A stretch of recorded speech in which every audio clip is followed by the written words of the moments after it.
সুপ্রিয় দর্শক শ্রোতা, আসসালামু আলাইকুম। শহীদ ওসমান হাদির হত্যাকারীদের ধরিয়ে দিতে পারলে ৫৫ লক্ষ টাকা পুরস্কার ঘোষণা করেছেন শিখ সংগঠন। মার্কিন যুক্তরাষ্ট্র ভিত্তিক এই শিখ সংগঠনের নেতা পান্নুন গতকাল এক বিবৃতিতে এই তথ্যটি জানিয়েছেন। ইতিমধ্যে আপনারা জানেন যে এই শিখ নেতা পান্নুন মার্কিন যুক্তরাষ্ট্র সহ ৫টি দেশের ভারতীয় যে দূতাবাস, সেই দূতাবাসের সামনে বিক্ষোভ সমাবেশ করেছেন, দূতাবাস ঘেরাও কর্মসূচি তারা নিয়েছেন। তবে শিখ নেতা এই পান্নুন সবচাইতে বড় যে ইম্পর্টেন্ট তথ্যটি তিনি দিয়েছেন, তিনি বলছেন যে এই যে ওসমান হাদির যে হত্যাকাণ্ড, এই হত্যাকাণ্ডের সাথে সরাসরি বা প্রত্যক্ষ পরোক্ষভাবে ভারত এবং ভারতের গোয়েন্দা সংস্থা জড়িত। কেন এই পান্নুন বা এই শিখ নেতা এই কথাটি বলছেন? তিনি বলছেন যে কানাডায় একজন শিখ নেতাকে হত্যা করা হয়েছিল, সেই শিখ নেতাকে যেভাবে হত্যা করা হয়েছে ঠিক সেই হত্যাকাণ্ডের সাদৃশ্য এই শহীদ ওসমান হাদির হত্যাকাণ্ডের সাথে অনেকটাই মিলে যায়। এই কারণেই তিনি মনে করছেন যে এই যে ওসমান হাদির যে হত্যাকারীরা ভারতে পালিয়ে আছে, বাংলাদেশ সরকারের পক্ষ থেকে এমনই দাবি করছেন এবং ভারতও সেটা যে অস্বীকার করছেন সেরকম নয়। তো সেজন্যই তিনি বলছেন যে এই হত্যাকাণ্ডের রহস্য যদি উদ্ঘাটন করা যায়, তাহলে এই যে কানাডায় ভারতীয় যে শিখ নেতাকে হত্যা করা হয়েছে, সেই হত্যার অনেক তথ্য হয়তো বা উদ্ঘাটন করা যাবে। এই জন্যই কিন্তু তিনি বলেছেন। যদি সংবাদপত্র থেকে ছোট্ট করে একটু কোট করি, বিবৃতিতে সংগঠনের পক্ষ থেকে আরও দাবি করে শহীদ ওসমান হাদির হত্যাকাণ্ডে ভারতের গোয়েন্দা সংস্থা রিসার্চ অ্যান্ড অ্যানালাইসিং উইংস এর জড়িত থাকতে পারে। এই ঘটনায় আন্তর্জাতিক তদন্ত ও জবাবদিহিতা নিশ্চিত করতে তিনি বলেছেন। এছাড়াও তিনি যে ঘোষিত ৫৫ লক্ষ টাকার মূল উদ্দেশ্য হলো জনসাধারণের কাছ থেকে বিশ্বাসযোগ্য ও কার্যকর তথ্য সংগ্রহ করা, যার মাধ্যমে আইন শৃঙ্খলা রক্ষাকারী বাহিনী হত্যাকারীদের অবস্থান শনাক্ত, গ্রেপ্তার এবং প্রত্যার্পণের উদ্যোগ নিতে পারে। দেখুন, ভারতীয় এই শিখ নেতা তারা কিন্তু অনেকদিন যাবৎ এই পাঞ্জাব তাদের স্বাধীন সার্বভৌম রাষ্ট্র হিসেবে তারা সেপারেশন চাচ্ছেন ভারতের কাছ থেকে। তো সেই জন্য তারা আন্দোলন সংগ্রাম চালিয়ে আসছেন। এই শিখ নেতাদের হত্যা করার জন্য ভারতের গোয়েন্দা সংস্থা নানা তৎপরতা চালাচ্ছেন।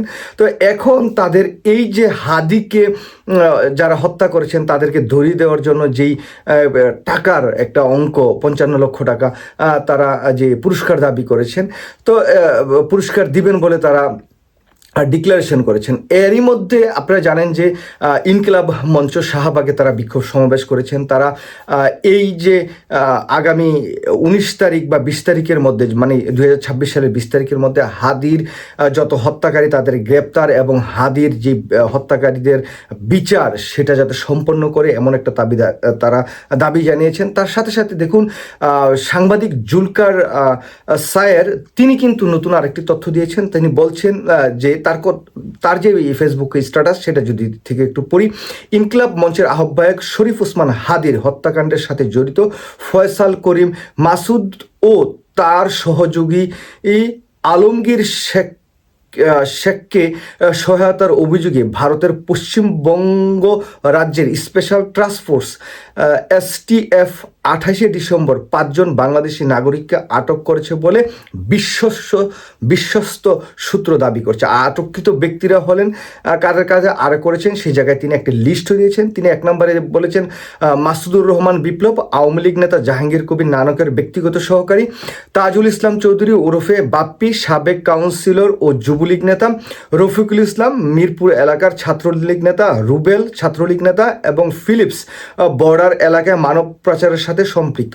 এই ৫ জনকে ইতিমধ্যেই ভারতীয় যে পুলিশ তারা গ্রেপ্তার করেছেন। তারপরে তিনি লিখছেন যে হাদির হত্যাকাণ্ডের সাথে জড়িত ফয়সাল ও আলমগীর শেখও গ্রেপ্তারে সাঁড়াশি অভিযান পরিচালনা করছে বলে সূত্রটা জানিয়েছেন। মানে ভারতে এই হাদির যে হত্যাকারীরা আছেন তারা পালিয়ে থেকেও কিন্তু তারা যে শান্তিতে আছেন সেরকম নয়। জুলকার নায়ের সামের বা সায়ের তিনি ভালো একজন সাংবাদিক, তিনি অনেক তথ্য উপাত্ত সারাক্ষণই জনগণের সামনে প্রকাশ করছেন। তবে নানা বিতর্ক আছে তার বিভিন্ন কর্মকাণ্ডে।